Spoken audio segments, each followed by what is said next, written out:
Bonjour à toutes et à tous, vous regardez BX Foot. Au programme de l'émission aujourd'hui, on va parler de la Brussels Football European Cup, un tournoi organisé par le Crossing de Schaerbeek et qui réunit les meilleures équipes européennes.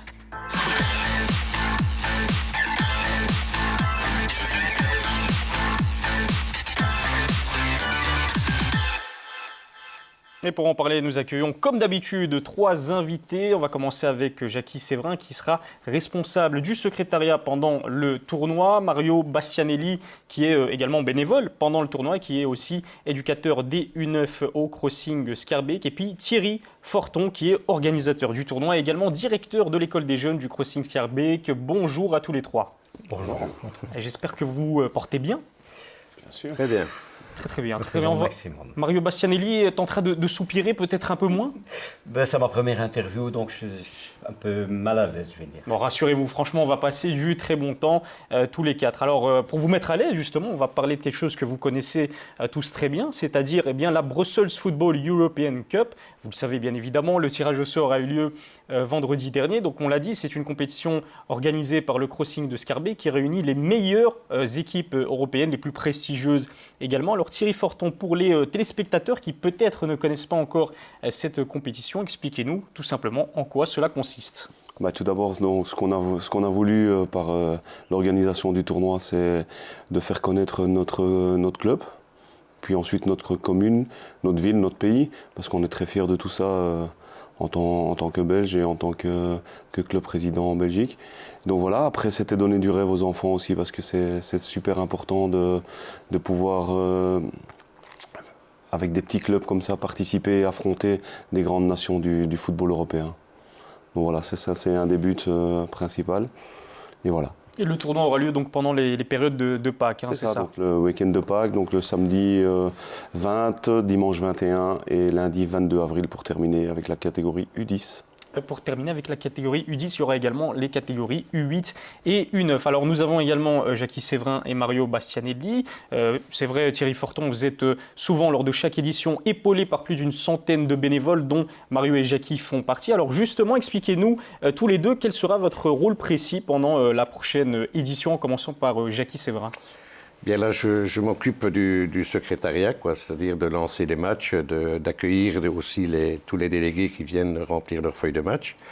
Et voilà, donc j'annonce toutes les rencontres qu'il y a. On essaye surtout de ne pas perdre de temps, d'être à l'heure, parce que c'est toujours important. Dans un tournoi, tout le monde regarde si on est à l'heure. Et c'est notre grande qualité de ce côté-là, d'être souvent à l'heure. On est très rarement en retard. Voilà. Alors Jackie a expliqué son rôle et je me tourne maintenant vers Mario Bastianelli qui va faire de même. Moi, mon rôle, disons qu'il a autant en importance que tout ce que les bénévoles font dans le club. Disons que moi, je réceptionne en général les équipes françaises qui viennent, par exemple, Luynes, pour ne pas la citer, qui viennent d'Aix-en-Provence. Je les reçois à Zaventem. Donc, je reste avec ces équipes-là. Je les emmène au stade, leur montrer d'abord comment sont les terrains et tout. Puis je reste avec elles, avec ces équipes-là, au stade, du matin au soir, et du soir au matin, je dirais. Et alors, quand les... la nuit. Une partie de la nuit aussi. Très peu. Les heures de Thierry Forton. Mais alors, quand les équipes ne jouent pas, j'essaye de réunir 2 groupes et de leur faire la visite de Bruxelles, qui est quand même très, très importante. Parce que je pense que pour les gamins, le football a de l'importance, mais je crois que faire connaître Bruxelles via les délégations, ça a également pour moi une importance aussi égale. C'est vrai qu'il y a aussi un échange culturel pendant le tournoi. Alors cette future édition, ce sera la 16e édition du tournoi. Au tout début du tournoi, c'était principalement des clubs belges qui y participaient. Ensuite, ce sont, vous en parliez Mario, des clubs français qui se sont, on va dire, joints à la fête avant que les plus grandes équipes européennes n'y participent également. On peut citer cette année le Barça, Liverpool ou encore la Juventus, rien que ça. Alors Thierry Forton, comment est-ce que vous y êtes pris pour faire en sorte que ces grands clubs européens puissent disputer ce tournoi à Schaerbeek? En fait, voilà, donc il faut y aller au culot, il faut oser. il faut être derrière parce que tu envoies beaucoup de mails, mais tu n'as pas toujours des réponses. Donc il faut oser rappeler. Et voilà, une des qualités qu'on a, c'est que moi, dès que j'ai une équipe qui valide sa participation, j'hésite pas à refaire un mail. Tiens, vous avez déjà décidé, nous avons enregistré depuis mon dernier mail les participations de tel et tel club. Donc ça, c'est important de justement leur dire à chaque fois le palier qu'on est occupé à grimper. Alors comment on est arrivé là? Au départ, oui, c'était un petit tournoi où on avait à l'époque des divisions 3, puis on a su monter, division 2, puis on a eu des divisions 1 belges. Et puis voilà, il faut aller, comme j'ai dit, au culot, et j'ai envoyé des invitations à des clubs en France pour commencer. Et puis on a eu les premières participations de Nantes et Monaco. Et puis voilà, et donc après il faut aller annoncer ça à son comité. Donc voilà, on va recevoir telles équipes. Donc ça aussi c'est pas toujours évident parce qu'il faut faire passer un palier à tout le club. Donc voilà, mais je pense que maintenant tout le monde est fier et tout le monde attend qu'une chose, c'est le tournoi de Pâques. Le prochain tournoi de Pâques, il y aura donc à Pâques, comme vous l'avez dit, bien sûr. Alors, avant d'aller plus loin dans l'émission, je vous propose tout simplement de découvrir les images du tirage au sort qui a lieu, je le rappelle, le vendredi dernier. Le reportage est signé Pierre Lambert. Non, nous ne sommes pas au tirage des quarts de finale de la Ligue des Champions, mais bien au tirage au sort de la Brussels Football European Cup. Vendredi soir, le coup d'envoi du tournoi a été donné du côté des Verts. Cette année encore, le Crossing Schaerbeek est parvenu à attirer les plus grands clubs du continent qui se donneront la réplique les 20, 21 et 22 avril prochains au stade communal de Schaerbeek. Parmi les grands clubs présents, on retrouve notamment le FC Barcelone, la Juventus ou encore Chelsea qui participera au tournoi pour la première fois. On a un peu suivi Thierry Forton, il voulait un peu augmenter un peu tous les gros clubs. Donc on n'a fait que le suivre et c'est vrai que c'est un terrible tableau qu'il y a ce soir. C'est vrai que c'est un rêve que nous on pouvait rêver dans le temps, qu'on n'a pas eu tout ça. Maintenant je crois que c'est un rêve de tous les jeunes d'affronter peut-être les futurs stars. Après Leander, Dundonker et Christian Luyendama l'année dernière, le club schaerbeekois avait une nouvelle fois mis les petits plats dans les grands lors de cette soirée. Alexis Salemakers d'Anderlecht, Obi Oulare du Standard ou encore Dieu merci Ndongala de Genk et formé au Crossing Schaerbeek ont participé au tirage, de quoi mettre un peu plus ce tournoi sur la carte du foot. Je me sens un peu pro. Non, ça fait plaisir d'être là et de montrer mon soutien à ce tournoi, au club aussi parce que c'est un club auquel j'ai été formé et j'ai énormément de bons souvenirs ici et ça me fait plaisir de faire ce tirage au sort. Le tournoi débutera le samedi 20 avril avec les U8. Le dimanche, ce sont les U9 qui en découdront dans le tableau le plus relevé de la compétition avant lundi et les U10. Place maintenant au terrain et au spectacle. Alors on l'a vu dans le reportage, c'est vrai qu'il y avait du très beau monde présent pendant le tirage au sort. Alors Mario Bastianelli, il y avait des médias venus de l'étranger, il y avait également des joueurs du championnat belge. On peut citer Obi Oulare, Alexis Selmakers ou encore Dieu merci Ndongala qui a d'ailleurs été formé au Crossing Schaerbeek. Vous personnellement, qu'est-ce que ça vous fait de voir autant de monde présent pour le tirage au sort? Ce sont des joueurs qu'on voit à travers l'écran. Donc, et puis les voir pour nous, peut-être adultes, on voit ça peut-être qu'un œil plus ordinaire, mais c'est surtout pour les enfants, pour les joueurs, les petits joueurs qui voient enfin en vrai les joueurs qui voient aux journaux télévisés ou dans d'autres reportages. Alors je vous propose justement de voir la réaction de deux joueurs, Obi Oulare et Dieu merci Ndongala. Ils se sont confiés au micro de Pierre Lambert à l'issue du tirage au sort avec un brin de nostalgie. On découvre ça tout de suite. Plein de belles images qui me reviennent à la tête, de moins belles aussi car il y a eu des finales perdues, des éliminations. Mais bon, ça fait plaisir d'être là parce que voilà, je suis également passé par là.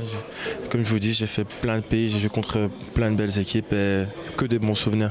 Profiter, je suis également passé par là, j'étais au FC Bruxelles et on a eu la chance de jouer contre de telles équipes et voilà, profiter de chaque instant parce que ça passe vite et voilà, sur un match tout peut se passer. J'ai eu la chance de jouer ce genre de tournoi quand j'étais petit avec la Rusa Schaerbeek et on a affronté ce genre d'équipe. Je me rappelle qu'on a terminé 8e sur 64 équipes. De très très haut niveau et c'est un souvenir que j'ai encore aujourd'hui. Je me rappelle des matchs que j'ai joués contre le PSG, contre la Juventus. Donc c'est vraiment, il faut profiter de ce moment et tout donner et c'est des moments qui resteront marqués à vie jusqu'à un certain âge. Ce qui est sûr, c'est que ça les a vraiment marqués. Alors, pour l'édition 2019, Jackie Séverin, on attend plus de 6000 spectateurs, plus de 1800 joueurs. Alors justement, au niveau de l'organisation, comment est-ce que vous allez vous y prendre pour accueillir autant de monde? La première chose, les équipes ne commencent pas en même temps. Donc ça arrive par palier, donc on a plus facile au secrétariat déjà de pouvoir traiter le début des rencontres et de les respecter. Donc ça, c'est toute la matinée où les clubs commencent à arriver, ils jouent à des heures différentes. Donc là, tout est bien fait, tout est bien géré. Et donc de ce côté-là, maintenant pour le public, les 6000 personnes, c'est quand même sur les 3 jours. Mais je veux dire, là, on a quand même une centaine de bénévoles. Il faut quand même penser à ça. C'est pas une dizaine, c'est une centaine. Et tout le monde est occupé. Il y en a qui s'occupent des clubs, par exemple, comme Mario. Tous les clubs ont toujours une personne représentante parlant la langue, évidemment, du club pour les amener à aller visiter Bruxelles, puisqu'ils jouent un jour sur les 3 jours qu'ils sont là. Et le reste du temps, ils vont visiter et jouer des petits matchs amicaux avec des clubs voisins et qui leur permettent d'être toujours en communication avec d'autres clubs et d'autres jeunes belges en même temps. Alors on sent en tout cas que c'est très très bien organisé. Alors on a parlé de l'organisation, on va maintenant en venir au côté sportif de la compétition, puisqu'il s'agit bien sûr d'une compétition avant tout. Alors Thierry Forton, on a parlé des grands clubs qui seront présents, on a cité le Barça, Liverpool, la Juventus, je peux également parler de l'Ajax Amsterdam, du Paris Saint-Germain ou encore de l'Olympique de Marseille. Selon vous, d'un point de vue personnel, quels sont les favoris, on va dire, selon les différentes catégories d'âge? Disons que d'année en année, c'est compliqué de sortir un favori.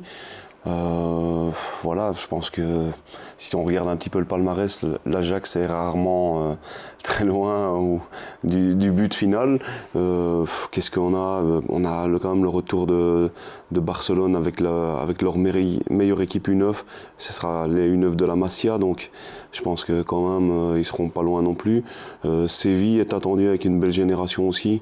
Après voilà, il y a toujours des clubs belges aussi qui sont là pour créer des surprises. Mais avant d'arriver là, je pense qu'il va y avoir de gros matchs dès le matin. Et je pense que dès 9h, ça va cogner dur. C'est vrai que ça fait rêver, finalement, vous n'avez rien à envier à la Ligue des Champions seniors. Alors, vous avez parlé des clubs belges, justement, venons-en au crossing de Schaerbeek. Alors, Mario Bastianelli, c'est vrai qu'on va dire que les U9 et les U10 ont bénéficié d'un tirage plus ou moins abordable, en tout cas quand on regarde les 8, parce que les 8 sont vraiment dans un groupe très très relevé, avec le Standard de Liège, l'Ajax Amsterdam et l'Olympique de Marseille. Mais d'un point de vue général, jusqu'où est-ce que vous voyez aller vos jeunes joueurs du crossing de Schaerbeek?